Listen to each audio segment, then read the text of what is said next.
Bill. It's great to have you here. I'm just absolutely amazed to be able to talk to you in person. I wanted to just say that your presentation in front of the CFTC was patriotic and amazing. I'd also like to comment on Gata. It's something that's really got me motivated on the gold side.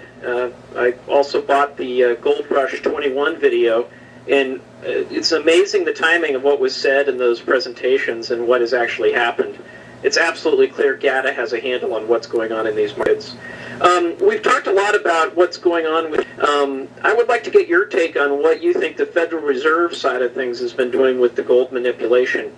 Ron Paul's recently out talking about gold not being necessarily in Fort Knox. We've watched the banks in Britain sell the gold, but I'm looking specifically... Thank you. Well, I met Congressman Paul. He's a great guy. We have a lot in common. He's becoming much more aggressive lately on our issues, where he's mentioned, yes, of course, it would be in their interest to manipulate the market. And he's calling for an audit of our gold reserves. There hasn't been one since 1955. Nobody knows. And most interesting to us, he used the word encumbered, meaning just because the gold's there isn't enough. Is it swapped out? Does somebody else have claims on it? And that's was a big deal for us. So hopefully, he's been getting a lot more credibility lately. That can pick up some steam. But in the meantime, Gata's on the case. President Obama said his to be transparent and asked for transparency from his people. Well, of course, when it comes to our subject, there's anything but transparency. We have a lot of Fed minutes about old swaps and this and that. And we have a law firm in Washington which we've asked the Fed, is there gold in play, or specifically about gold swap operations, which means swapping gold with other countries and various issues and so on. And they came back to us and said, Kevin Warsh, one of their Fed board governors, said, we don't have to tell you this because it's secret information. That's the essence of what he said. They have an exclusion from telling us, and they're not telling us anything about U.S. gold operations, which, thanks for being so transparent. It's the American people's gold. It's not their gold. Well, why don't we have a right to know what's going on with it? But as my colleague Chris Powell says, the government would rather give out its nuclear secrets than tell what they've done with the U.S. gold. So we're making progress. We're in federal court recently. Federal district court recently it's under Freedom of Information Act stuff. Bloomberg, never been a Gata supporter. At least they have now won 2 cases asking the Fed to give out information about the bailout, and 2 courts have ruled in Bloomberg's favor. Now that means the Fed has to give the information, or the last appeal will be the U.S. Supreme Court. So we have a little bit of precedent here that we're not just whistling Dixie in our lawsuit against the Fed. Now, who knows what's going to happen? We've been on it for some time now, but we're on the case. So we just know that we have there's a lot of Gata work's been done with over the years. Fed chairman and people have talked about gold and the gold operations and why it's in their interest to keep the price down. Paul Volcker said it was the biggest mistake he made was not manipulating the price of gold. 1993, Alan Greenspan, we saw in the Fed minutes where he talked about gold as a thermometer, and if we could just sell some in the market, we could influence opinion, which is exactly what Larry Summers is doing now. I call it the behavioral finance people. It's all about trying to create perceptions in the marketplace and so on. So the Fed's way out there. I think a lot of us that follow markets, doesn't matter what they say, that the U.S. is in big trouble. For a lot of reasons, we don't need to get into those, but quantitative easing's here, or going to be here, and gold and silver will be the beneficiaries.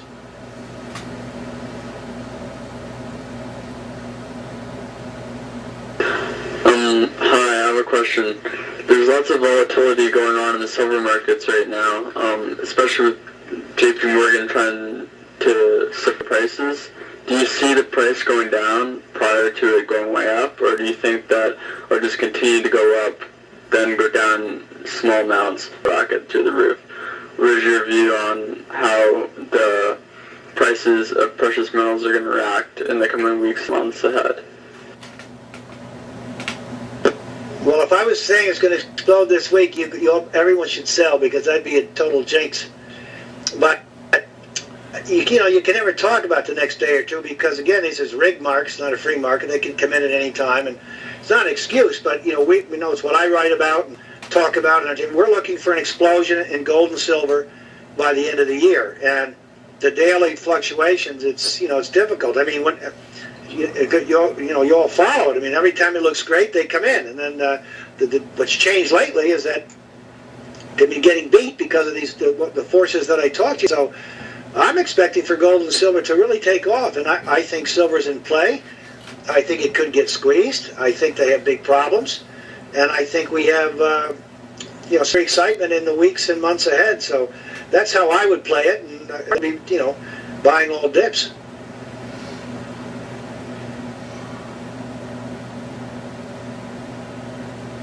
Yes, Bill. Daryl Head from Silver Bugs. Pleasure to talk to you. My question's really fast and easy. There's been a lot of rusty gold found in Russia. I wonder if you have any comments on that. That's all I got for that.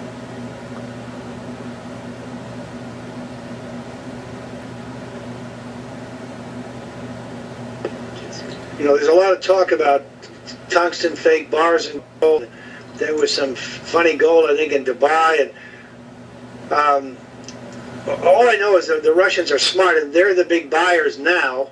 I know there was some question about some of their gold, but the biggest kick we get out of it is this Andrei Bykov. Again, he's one of the key economic consultants to President Putin of Russia at the time in 2005.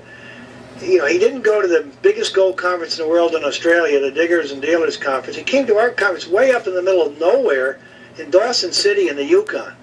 And it was a magical conference. And at the end, I'll never forget, we were at the dance hall saloon. They were having our final party, and he said, Bill, this is the finest conference I was ever at. And gold was $436, and the price had been doing not much of anything. 2 days later, it exploded and went up $300 an ounce before they can in the next 9 months. So we know that the Russians know what Gata knows. In addition, the year before that Bykov came to our conference, there was a guy, it was a big bullion dealer conference, and all the mucky mucks and all the snoots in Moscow at one of their big hotels. And the attendees, none of them would ever even talk to Gata. We're so far beneath them. This Oleg Vozikov, the number 2 guy at the Russian Central Bank, had his big presentation in Russian, and the only words he mentioned, and it was it's considerable talk, was the Gold Antitrust Action Committee. And of course, they were absolutely stunned that this would even be mentioned in polite company. And he went on to say what we had to say and so on. And excuse me, at the time he said that the gold price should have been $300 higher, $400 higher than it was. And that was the end of it. And we tried to get some of these dealers to give us a copy of the speech, but we would get it translated, but not one of them would give us a copy. So we went back to the Russian Central Bank, and they got the Moscow Narodny Bank in London to give us the speech, except they translated it for us. So the Russians know what Gata knows, and it's no surprise to us that they have been going all over their gold market and why they're buying heavily today. I mean, I think they bought something like 15, 16 tons last month, which is a lot of gold.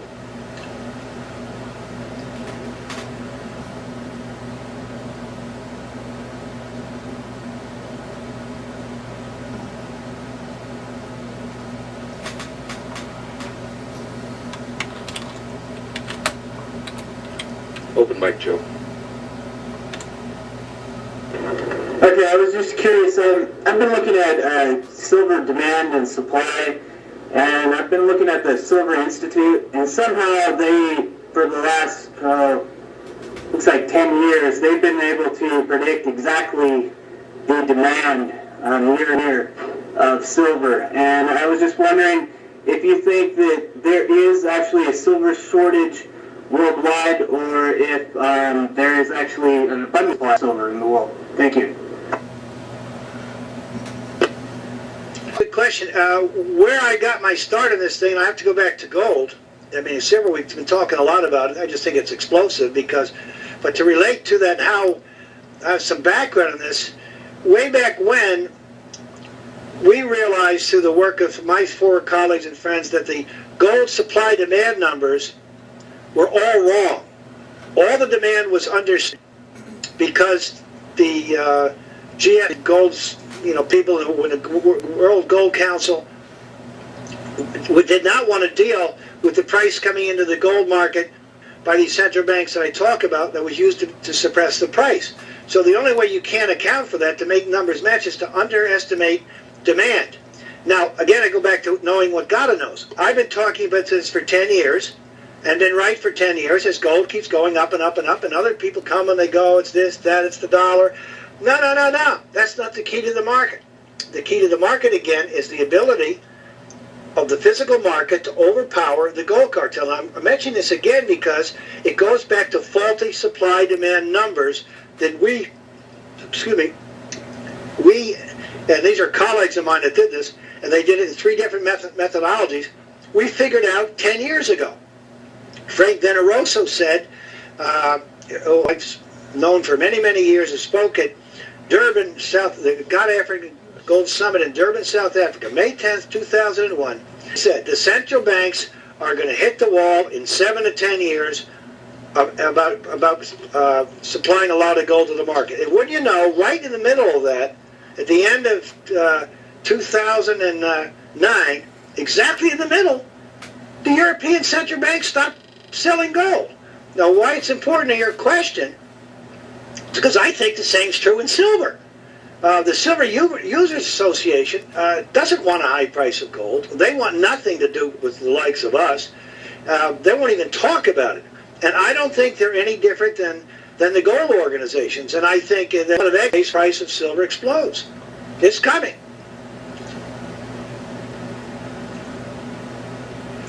Okay, what we're going to do here is just break for 2 minutes, and as my colleague here, Kirsty, said she wants to do another shout out for promotion. One second. Hey everybody, it's Kirsty here. Hey Mike and Daryl. What I want to do right now is just kind of open up the chat text for just a little bit. Simply because we are going to be sending out some information about Le Metropole Cafe, billed as a commentary on there daily. Just to give you my review of it, it's basically second to none. It's the best commentary I've ever read. It's daily. It's the people who are contributing to that commentary are the best minds in the world on gold and silver. And I've been a member of Le Metropole Cafe for approximately 3 or 4 months now, and the stuff I've learned on there is just incredible.